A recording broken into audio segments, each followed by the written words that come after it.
Planning a trip to Ecuador? Here are 22 things you need to know before you go.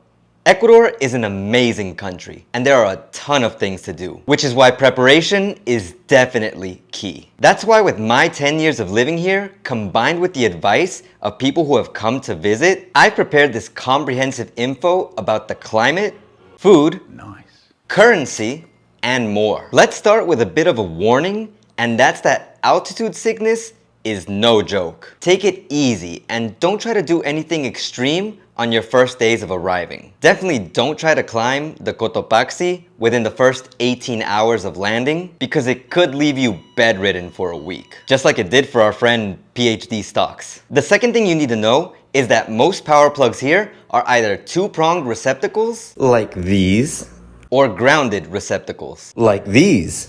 So definitely bring a plug adapter, if necessary. The third thing you need to know is about Ecuadorians. And it's that Ecuadorians are some of the nicest people you will ever know. But you probably won't get to know them if you don't know the language. Spanish, or Español, is the main spoken language here in Ecuador. You may meet Ecuadorians who speak English, but that's more of the exception than the rule, since probably around 1 or 2 in every 10 Ecuadorians actually know English. So definitely brush up on your Spanish before you come. Fourth on our list is something that might actually surprise you, and it's that Ecuador isn't always hot. You might think that since Ecuador is on the equator, that it's always going to be hot, but that's not actually the case. It really depends on where you are and the season that place is in. The two main seasons are summer and winter. And in the highlands, they work exactly as you would imagine. But in the coast,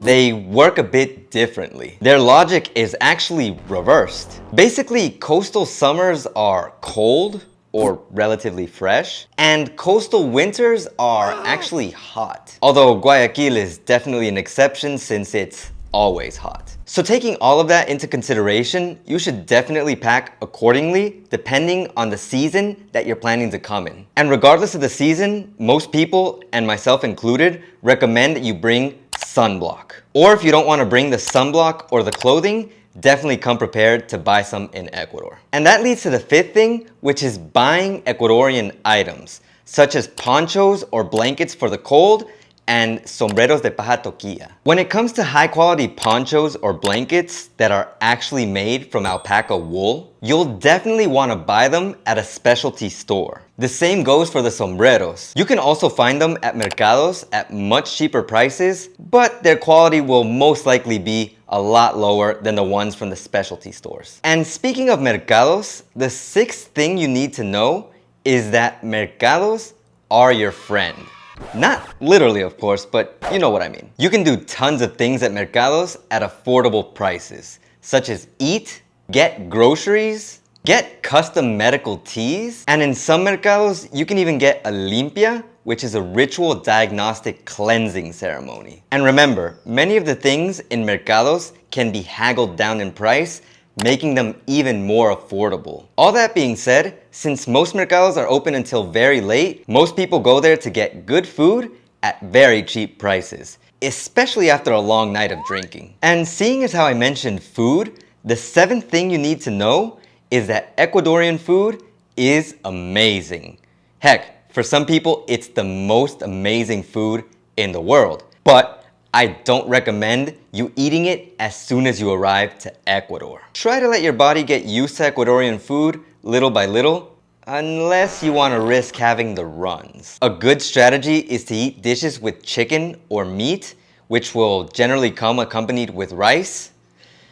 Get ready to see a ton of rice here in Ecuador. And then once you've eaten that for a bit, you can go on and taste the Ecuadorian delights such as encebollado, ceviche, or any form of hornado. The eighth thing is a warning when you're in Ecuador, and it's that you should definitely avoid drinking the tap water. It's not the cleanest in most of the country, and while everyone's experience may vary, you definitely want to avoid risking getting sick from drinking it. The good thing is that bottled water here is very cheap, going from around 50 cents to maybe $1 or $1.50, and maybe a little bit more if it's the bigger bottles. And that brings me to the ninth thing, which has to do with the currency. Ecuador is a country that uses the dollar. So if you're from the United States, then you're in luck. On the other hand, if you're from anywhere else, then you'll definitely have to convert your currency into the dollar. Oh, and a tiny bonus for anyone who likes to collect currency from around the world. Ecuador does have 4 Ecuadorian coins that are still used,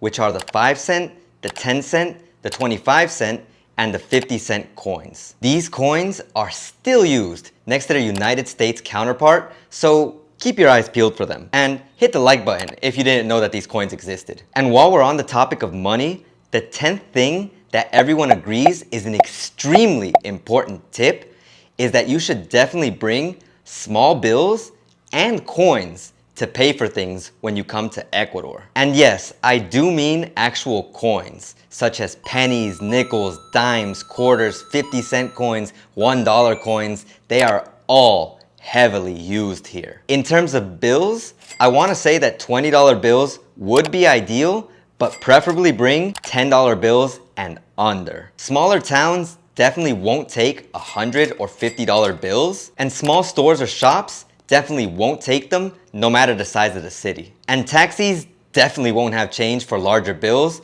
so you might end up overpaying for a taxi ride. Another good thing about small bills leads us to our 11th thing you have to know, which is they're very useful for tipping. Although before that, let me clarify. You don't have to tip in Ecuador.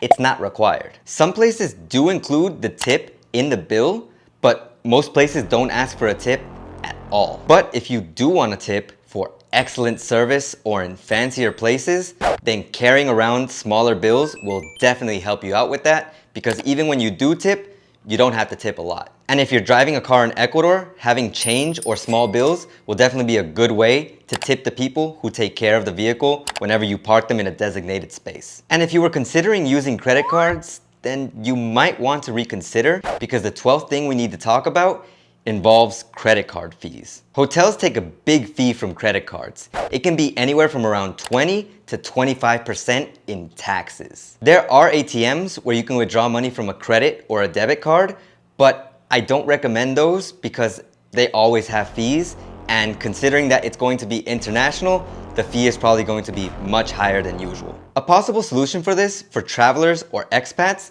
is getting a Charles Schwab account. This account is supposed to refund ATM fees. So if you want more information on that, I'll leave a link in the description below. If you don't want to go through that process or pay any fees, then bringing small bills and change are definitely your best choices. But if you're still adamant about using a credit card, then this 13th tip is for you.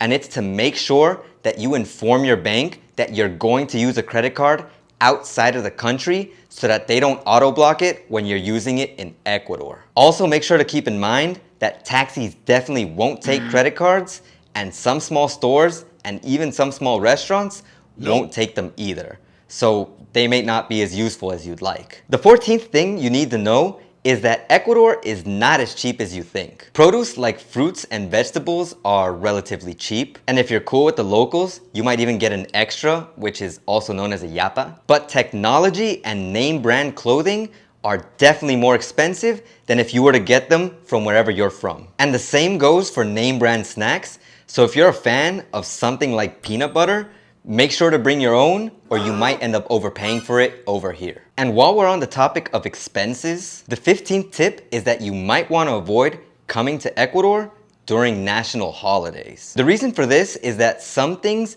may go up in price, some things might not be available at all, and the conditions aren't actually the best during that time. Hotels, hostels, taxis, and restaurants might charge more during that time, especially around beach areas, and some of them might not even be available because they're taking the day off. Traffic is definitely terrible during that time, so even if you take taxis, it might take you a while, they will be more expensive, and if you wanted to try to take Uber, that's mainly only available in bigger cities. For smaller cities, you'll have to work with the city-specific driving service app that they have to offer, and hope that the people are working, and also hope that they don't charge too much extra. You also have to take into consideration that there are more robberies during the holiday season because there's the assumption that people are carrying around more money to spend. Which is why the 16th suggestion if you're coming to Ecuador is to be careful with showing off your stuff too much. Big purses, expensive jewelry, or anything flashy that looks like it can be sold for an expensive price is a definite target for robbers. A flat belly pack or a Scots vest are some things that people who have visited Ecuador recommend you have in order to carry your things in safety and comfort. But remember, holidays aren't the only time that danger can happen. And it's better to be safe than sorry. So my 17th tip is to be cautious and wary of your surroundings anytime you're in the streets of Ecuador. Definitely don't show off your phone or walk around the streets sending messages too much or at all, because robbers are especially keen on robbing phones. But if you plan on using your phone a lot to take pictures or to stay in touch with people, then definitely make sure that you use it in someplace safe or use a phone that you're just not worried about losing at all. And speaking of phones, the 18th thing has to do with your carrier. International plans or services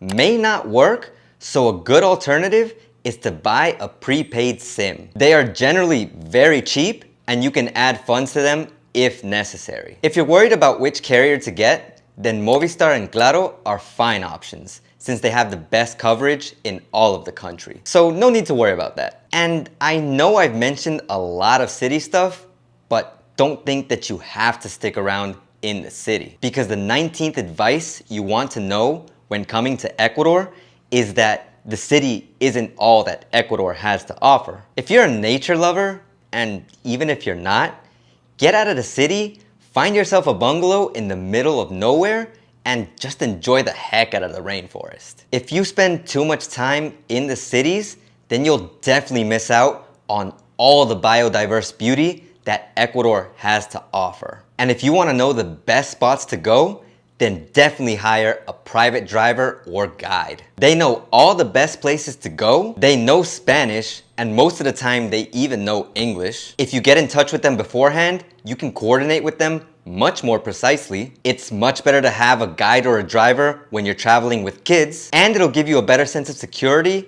and a better experience overall. The MVP of guides is Mr. Darwin Paredes. I've heard a ton of people recommend him, but you can also go through tour services such as Authentic Ecuador, Active Expeditions, and Rebecca Adventure Travel. I'll make sure to leave Darwin's number and the link to these services in the description down below. But if you would prefer to do things on your own, then the 21st tip is that buses are fine for getting you from city to city.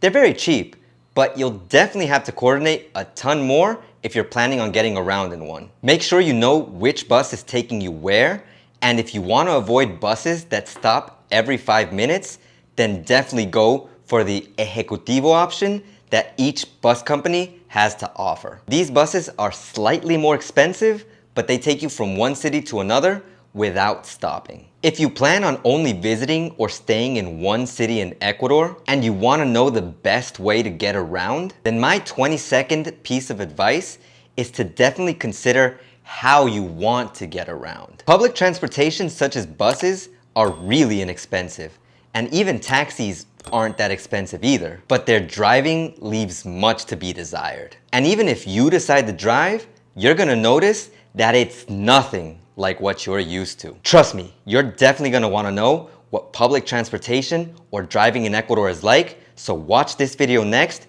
or get ready to be in for quite the surprise. In Ecuador. Out using, the siren, why the siren? Trust me, trust me.